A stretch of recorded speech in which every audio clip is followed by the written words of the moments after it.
nem preciso saber porque eu não posso resolver.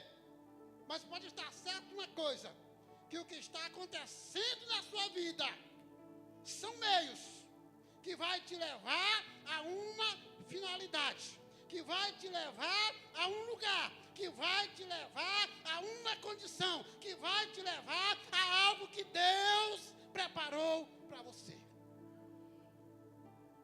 Dentro desse texto, eu tirei aqui 3 lições que nós devemos aprender. E a primeira lição que nós precisamos aprender é que, dentro desse contexto, para que nós possamos alcançar a finalidade que Deus propõe na nossa vida, primeira coisa que nós precisamos, ser obediente e ser fiel. Nós precisamos ser obediente e precisamos ser fiel. E deixa eu falar uma coisa para vocês. A obediência e a fidelidade, ela pode estar entre a vida e a morte. A Bíblia conta a história de um homem, um profeta. Esse profeta era um profeta novo. E Deus determinou àquele profeta uma determinada tarefa. E disse para ele: olha, tu vai fazer o que eu estou te mandando. Se encontrar alguém e te saudar, não salte. Não entre na casa de ninguém, nem para comer pão, nem para beber água. Entrega a mensagem que eu estou te mandando e volta. O profeta novo, ele vai, entrega a mensagem, o recado conforme o Senhor mandou. Quando ele volta, ele encontra um profeta velho. E aquele profeta velho induz a ele a entrar na sua casa, comer pão e beber água. E quando ele entra naquela casa, ele come pão, ele bebe água e ele volta para seguir o seu caminho.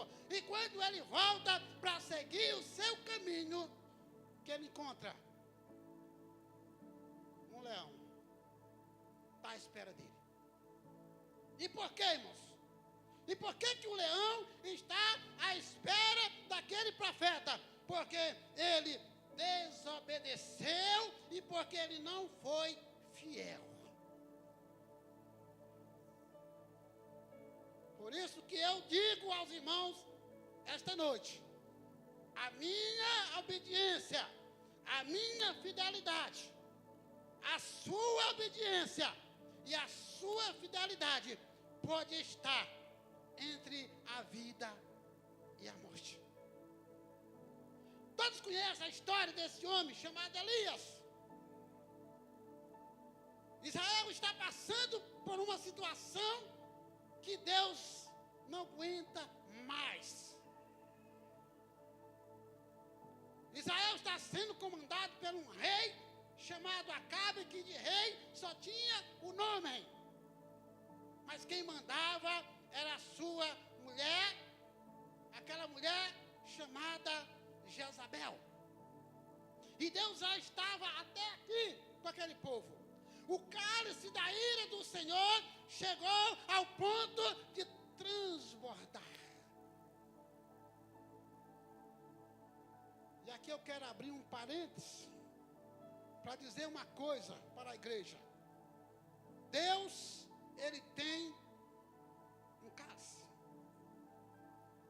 Às vezes, irmãos, o homem faz as coisas, o homem vai fazendo as coisas erradas, vai fazendo, e a gente olha, não está acontecendo nada, e ele está muito feliz, porque ele está no errado, e não está acontecendo nada. Ei, lembre, Deus tem um cálice. E esse cálice, ele vai pingando, todo dia, ele vai pingando. A misericórdia, a graça, o amor de Deus está sendo derramado sobre a vida do homem, e o cálice está pingando. Se está pingando, vai chegar uma hora que vai encher. Sim ou não? E quando o cálice do Senhor enche, que transborda, é hora Senhor, deixar de lado a misericórdia, deixar de lado o amor e entrar com juízo. E foi exatamente isso que aconteceu com Acabe, com a casa de Acabe.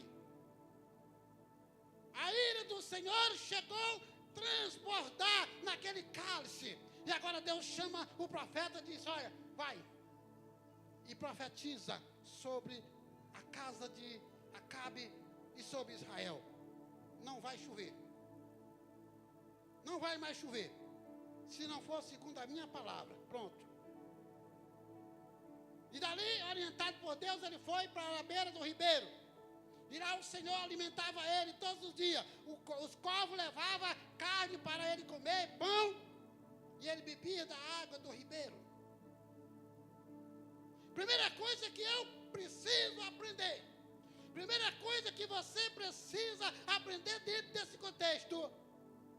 A obedecer e ser fiel ao Senhor. Deus chama um homem chamado Abraão e diz para ele: sai da tua terra, do meio dos teus parentes, e vai a uma terra que eu te mostrarei. Abraão conhecia Deus? Abraão não tinha conhecimento de Deus ainda. Era um pagão da terra de Ur. E Abraão, ele resolve. E Abraão, ele decide. E Abraão, ele toma a decisão de obedecer a esta voz. Ele toma a decisão de ser fiel à palavra desse Deus. E a história todos conhecem. Chegou ao ponto de Deus olhar para Abraão e disse: olha, Abraão, eu não posso te chamar de filho. E nem posso te chamar de servo. Mas eu tenho uma coisa para dizer para você. Tu é meu amigo. Olha que coisa. Tu não pode ser chamado de meu filho. Tu não pode ser chamado de meu servo. Mas eu vou te chamar de meu amigo.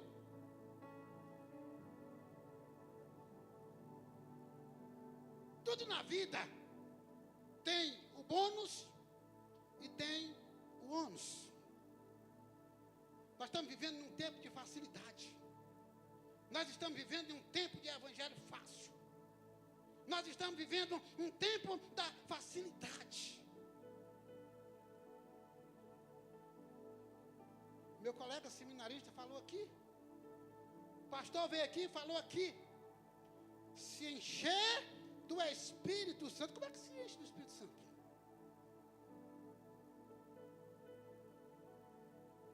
Vindo aos cultos na quarta-feira, no domingo. Alguns só no domingo.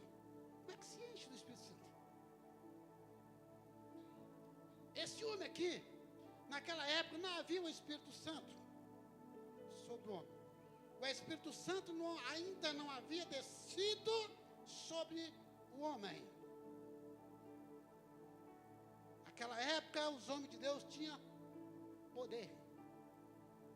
Deus dava a eles poder. E por que e como e por que Deus dava a eles poder? Primeiro, eles obedeciam. Segundo, eles eram fiéis. Terceiro, eles buscavam. Quem quer ser cheio do Espírito Santo aí?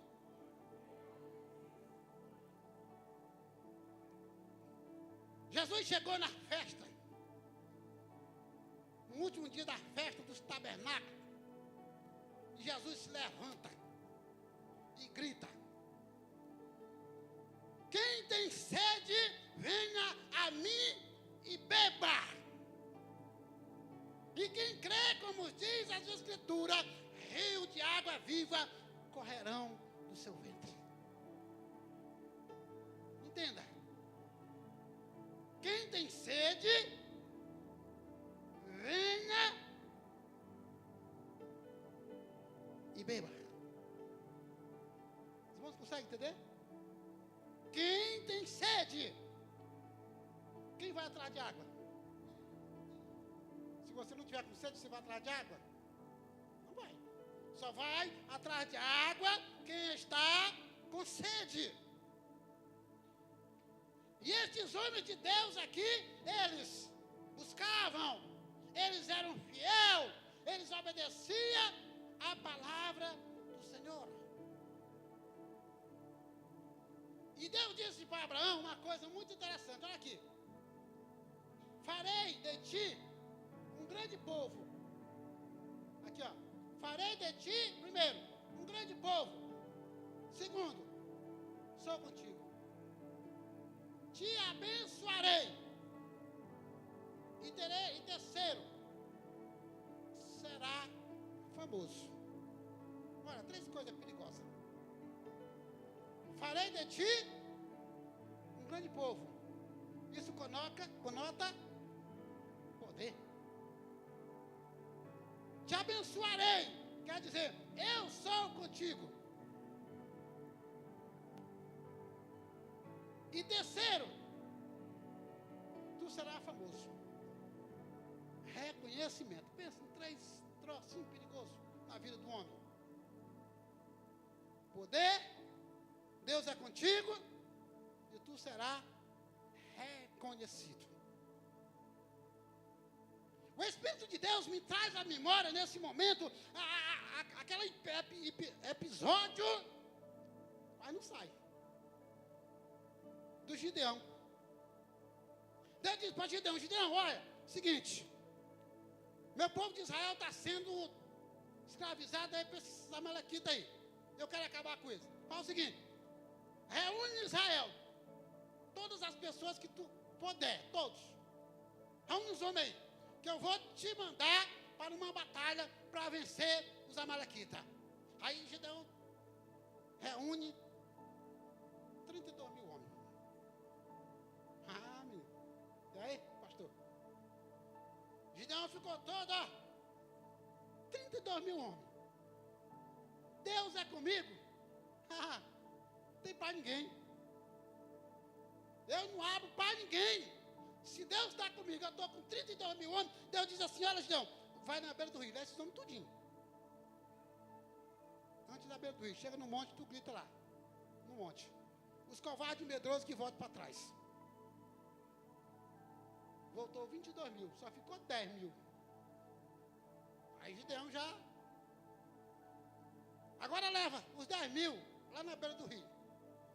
E o seguinte: aqueles que descer a água e lamber a água como cão, tu separa. Aí ele separou 300 homens. Aí Deus disse: pode pegar os 9.700, pode dispensar. É 300. Às vezes, irmãos, nós deparamos com determinada situação na nossas vidas, que muitas vezes é a nossa queda, quando nós nos sentimos com poder, quando nós achamos que Deus está conosco, e quando nós somos reconhecidos. É o tal. Esse é o cara. Esse é o pregador. Esse é o intercessor. Né? Esse é o cara da cidade de Planaltina.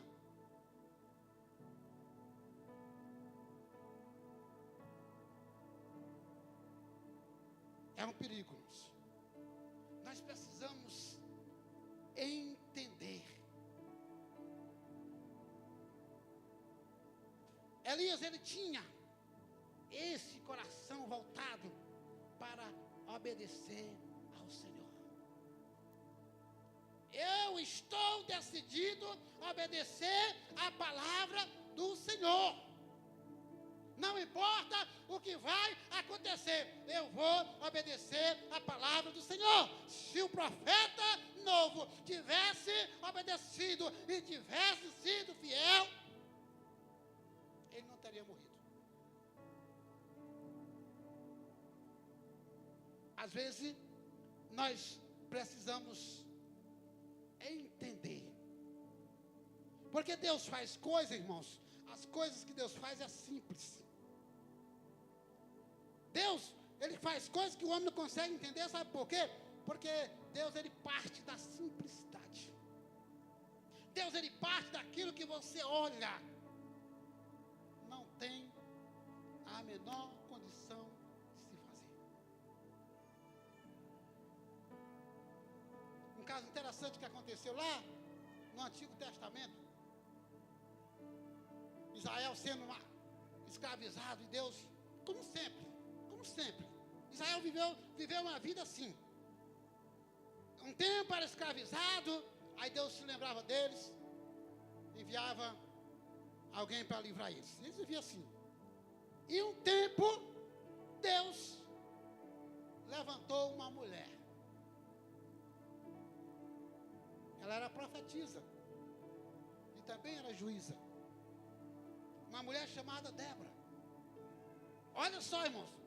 Olha como é que Deus usa, quais os meios que Deus usa para chegar a uma finalidade. A você que talvez se diminui, a você que não acha que não tem capacidade, a você que acha que não vai conseguir, a você que acha que não pode porque é uma mulher. E aquela mulher chama um homem chamado Baraque. E diz assim: você vai a essa batalha. E Baraque diz assim: eu vou. Mas se sua excelência for comigo. Se a sua excelência não for, eu não irei. Olha a palavra dela.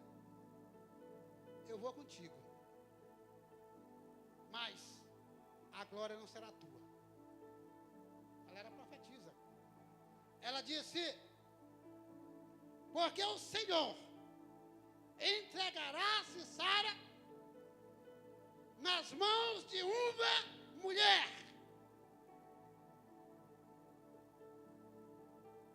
Por quê, irmãos? Porque ela se disponibilizou a obedecer. Porque ela se colocou na condição de ser fiel ao Senhor. E quando o homem, e quando a mulher se coloca nessa condição de obedecer e de ser fiel ao Senhor, coisas grandes o Senhor faz. Porque o Senhor não faz acepção de pessoas. Outra coisa que nós precisamos aprender, irmãos. Quando Deus diz sim, é sim. E quando Deus diz não, é não. Veio o caso de Balaão. Balaão foi chamado para amaldiçoar Israel. E ele foi consultar o Senhor. E o Senhor disse: não. Você não vai amaldiçoar aquilo que eu abençoei. Pronto. Mas ele volta de novo, porque, né? Muito ouro foi oferecido para ele, ele voltou para falar com Deus. Ele disse: vai. Viu o que acontece isso na nossa vida? Muitas vezes nós queremos tanto uma coisa e nós oramos ao Senhor e o Senhor diz não. Aí nós insistimos com o Senhor, aí o Senhor libera. E nós vamos. Aí quebra a cara. Sabe por quê, irmãos? Porque a palavra do Senhor é sim, sim e não, não. Uma segunda lição que eu aprendo aqui com esse homem é que nós temos que ser sensível à voz do Senhor. Nós temos que ter sensibilidade à voz do Senhor. Quem é que está falando comigo? Elias ficou todo o tempo ali, na beira daquele ribeiro. De repente o ribeiro seca. E ele ficou sem água para beber. Mas ele se apavorou? Não. Por quê? Porque ele estava seguindo ordem.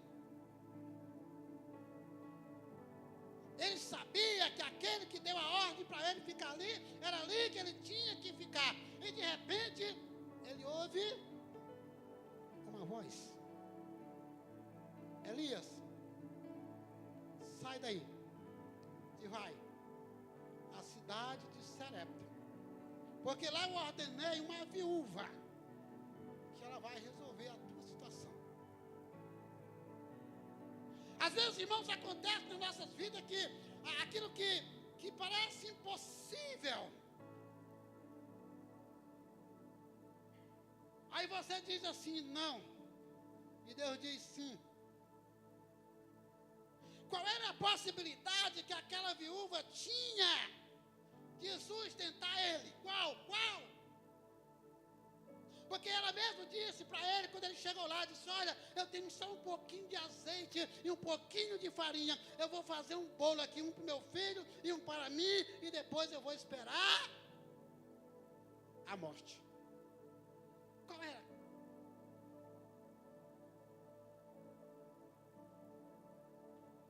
Deus queria abençoar a vida dela, através do profeta. E o profeta, quando chega ali, o profeta diz para ela assim, olha, faz, conforme tu está falando aí, faz o bolo, mas faz primeiro um pequeno para mim, e depois faz um para mim, e faz um para o teu filho, porque assim diz o Senhor, que o azeite e a panela não faltará. Aquela mulher deu ouvido à voz do profeta e aconteceu exatamente como o profeta disse. Primeiro, ele é obediente e ele é fiel. Agora ele é sensível à voz do Senhor. Esse mesmo Elias estava no Monte Horebe, escondido. E de repente ele ouve uma voz. Elias, sai de dentro da caverna. Eu quero falar contigo. E naquele momento que ele ouve a voz, naquele mesmo momento está passando um vento muito forte. Aquele vento que vai arregaçando tudo. Elias, opa. O vento passa. De repente vem um terremoto, aquele terremoto que vem destruindo tudo. E a mesma voz, Elias, o que tu está fazendo aí? E ele, terceira vez, aí aquela voz suave, tranquila, Elias, o que estás fazendo, Elias? Eu disse, Senhor, mataram todos os teus profetas, só sobrou eu. Eles estão querendo me matar agora. E Deus disse, Elias, tu não sabe de nada. Não é só tu não, rapaz. Tem 7 mil. Que os seus joelhos não se dobraram. E que as suas bocas não beijaram outro Deus. Elias achou que era só ele. Mas Elias estava naquela caverna e ele ouviu a voz de Deus. Lembra de Samuel?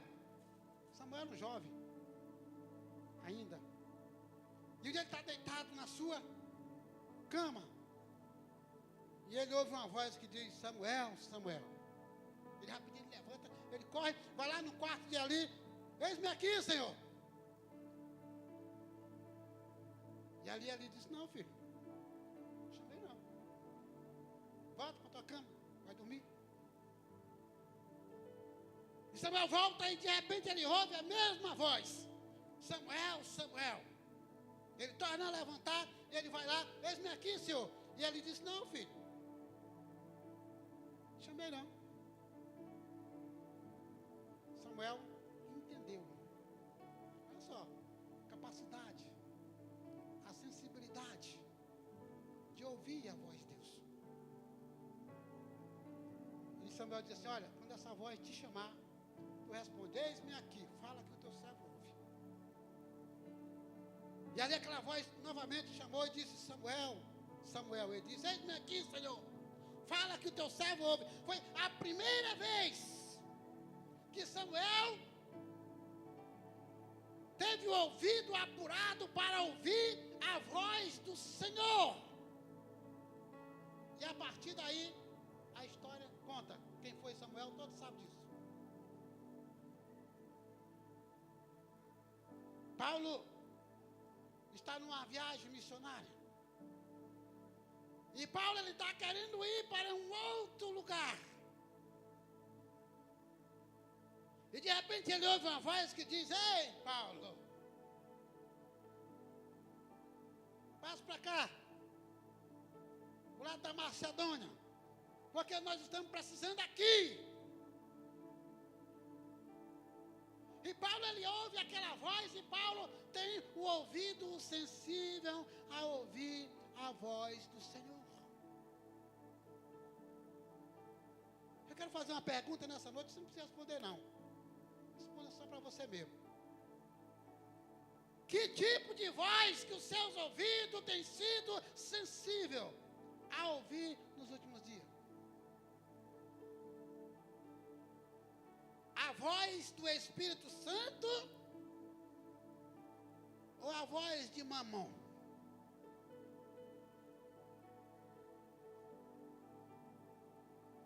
As minhas ações, o meu comportamento, a minha vida, vai dizer, vai responder a quem eu tenho dado ouvido. Será que eu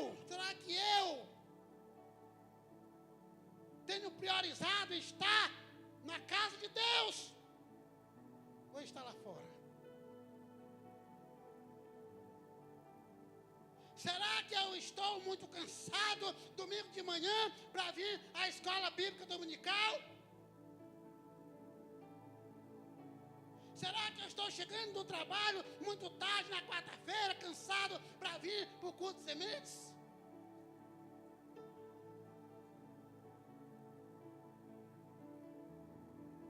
Acordar às 7 da manhã para vir orar, uma vez por semana, muito cedo também.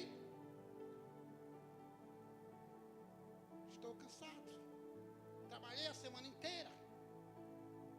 Então, no sábado eu quero dormir mais um pouquinho. Qual é o problema? Não tem problema nenhum.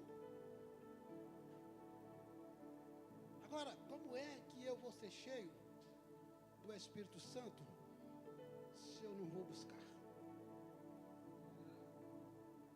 Uma coisa muito interessante nesse texto aqui, que eu não vou falar sobre ele não, foi o altar. Lembra do altar? Que Elias propôs fazer 2 altares, ali foi colocado um novilho em cada altar. E ali os profetas de Baal, eles passaram de manhã todinha clamando: Deus Baal, Deus Baal, Deus Baal. E eles começavam a se autoflagelar, né? Que eles tinham aquele costume, né? Eles pegavam um chicote com umas lâminas na ponta e começavam a se autoflagelar. Baal, Baal, Baal, Baal, nada. Quando deu meio-dia, o Elias disse assim: olha,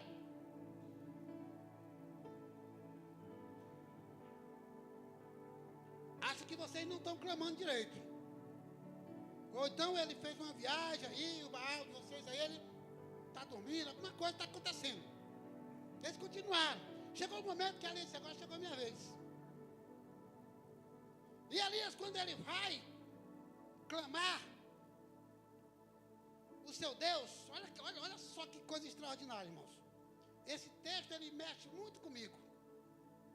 Porque quando chegou a hora de Elias clamar ao Senhor, qual foi a primeira coisa que Elias fez? Quem sabe? Ninguém sabe? Ele olhou o altar. E o que aconteceu? O altar estava quebrado. O altar estava quebrado, irmãos. E aí Elias, ele chama as pessoas lá para consertar o altar. Fazer o altar conforme tinha sido determinado por Moisés, por Deus através de Moisés, as 12 pedras, simbolizando ali as 12 tribos de Israel. E ali foi feito o altar, foi organizado. Depois que Elias reparou o altar, ele diz: agora sim, agora eu posso entrar nessa batalha. E muitas vezes, irmãos, nós entramos em batalhas com o altar quebrado.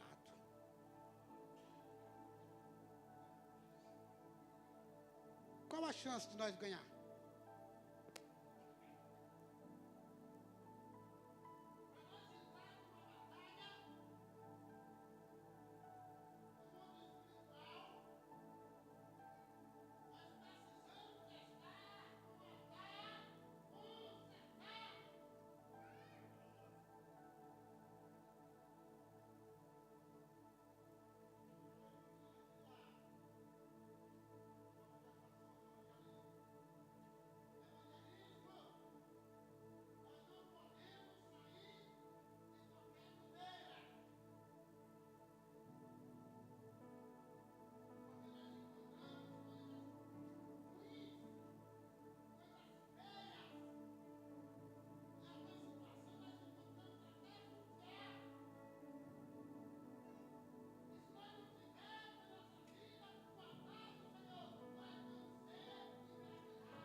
E o Elias, ele teve esse cuidado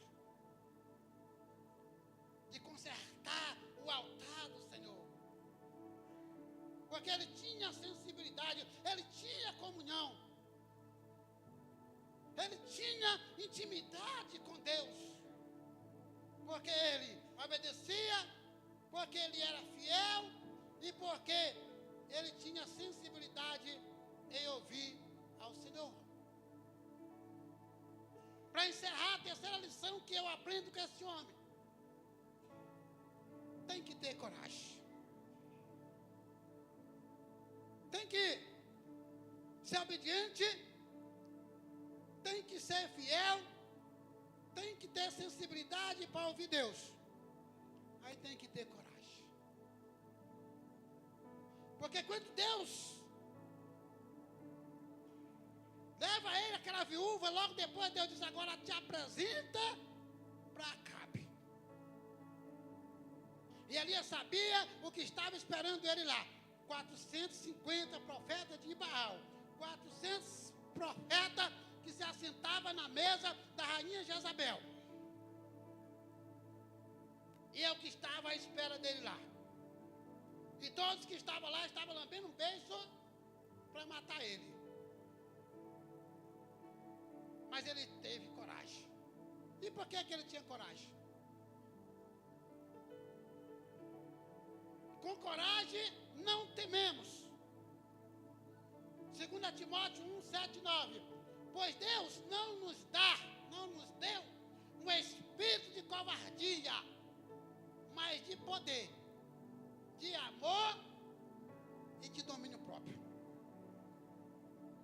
É esse espírito que está em você. É este espírito que está em mim. É este espírito que está em nós. Agora tem uma coisa que importante que nós precisamos compreender. Nós somos o altar. O espírito está em nós. Mas está faltando uma coisa. E o que está faltando? Lenha. Queimar. Precisa de lenha para queimar.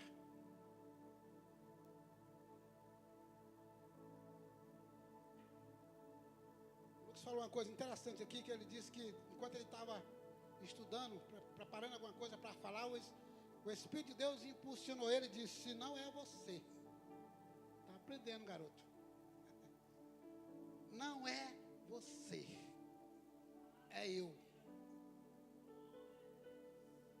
Se algum pregador acha que que ele pode escolher o que ele quer falar, o que ele vai falar, eu lamento dizer, mas você não vai ser bem sucedido na sua função de pregador. Porque o pregador, por isso que o pregador ele tem que estudar a palavra e tem que orar. Não necessariamente nessa ordem. A ordem é orar, estudar a palavra, orar de novo, orar outra vez, orar outra vez, orar outra vez, para pregar. Porque aqui nós só somos um instrumento. Daqui a pouco o Jair vai pegar esse violão aí. Esse violão está lá e não sabe o que vai ser feito. Quem vai determinar o que ele vai fazer? Quem? É o Jairo que toca ele. Nós somos instrumento de Deus. E o que vai ser falado aqui, quem tem que determinar é o Senhor.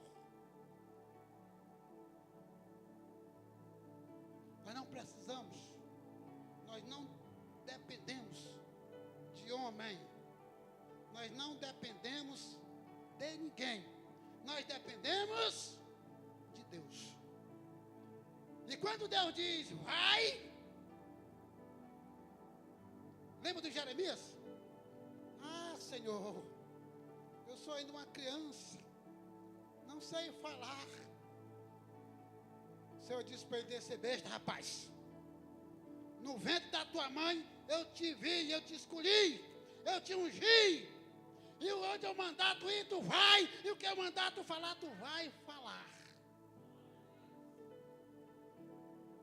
Você está começando agora. Você vai falar coisas que você vai ver gente olhando para ti com a cara torcida, balançando a cabeça. Sabe o que Deus falou para Jeremias? Vai falar com aquele povo lá. Aquele povo lá é um povo de duro servir. Mas não te preocupa não, que eu vou fazer a tua testa como uma pederneira. Nós estamos vivendo um tempo, irmãos, que infelizmente a igreja do oba-oba. Estou falando da Igreja Batista Providência, não. Estou falando da igreja de Cristo. A igreja do oba-oba. Ninguém quer orar, ninguém quer ouvir a palavra de Deus, ninguém quer aprender a palavra, ninguém... É o oba-oba. Agora eu quero dizer uma coisa para a igreja esta noite. Que Deus falou ao meu coração fortemente. A hora está chegando. Que Deus vai balançar a videira. Porque a fruta que não estiver bem arraigada no galho da figueira vai cair. E nós precisamos estar arraigados na videira. E para nós estar arraigados na videira, nós precisamos dessas coisas: obediência, fidelidade e sensibilidade para ouvir a voz de Deus. Satanás olhou para Jesus e disse assim: olha, está vendo aí? Levou Jesus, o cara é audacioso, hein? Levou Jesus ao pináculo do templo. Mostrou as maravilhas do mundo. Aí, Emanuel, tudo isso aí foi me dado. Ele mentiu? Não. Que é esse, irmão? Você está doido? Conversa essa. Deus fez tudo. Todas as coisas Deus fez. Deus chegou para o homem, colocou a coroa na cabeça dele e disse: está tudo sob teu comando. Aí quando o homem pecou, ele entregou para o diabo. Está aí, diabo, estou abrindo mão. Então ele não mentiu. Emanuel, tudo aqui, ó, foi me dado, eu vou te dar. Se tu apenas fizer uma coisa: se prostrar diante de mim e me adorar. Se ele falou isso com Jesus, não vai falar com meros mortais como nós? E se nós não estiver de acordo com a palavra de Deus, nós vamos dar ouvido. E aí, se nós der ouvido, o que é que vai acontecer, Jairo? vai passar de conversa para fofoca. E é isso que nós precisamos aprender dentro da palavra de Deus. Então, irmãos, concluindo isso aqui. Se você e eu, se nós queremos ser cheios do Espírito Santo, a receita é uma só. Buscar. Buscar. E buscar. Orar. Jejuar. Aprender da palavra de Deus. Coisa maravilhosa é a gente louvar a Deus, irmãos. Coisa maravilhosa a gente louvar a Deus. Mas não sustenta. O louvor é bom, que ele aquebranta a nossa alma. Mas quem sustenta é a palavra de Deus. É a palavra de Deus. Eu tenho o costume de dizer uma coisa, eu digo isso com respaldo bíblico, que igreja que não ora e igreja que não tem palavra de Deus é uma igreja fraca. É ou não é, pastor? Igreja que não ora e igreja que não tem a palavra de Deus é uma igreja fraca. Que Deus possa abençoar nossas vidas, que nós possamos guardar a palavra de Deus, como diz, guardai a palavra no teu coração, em nome de Jesus.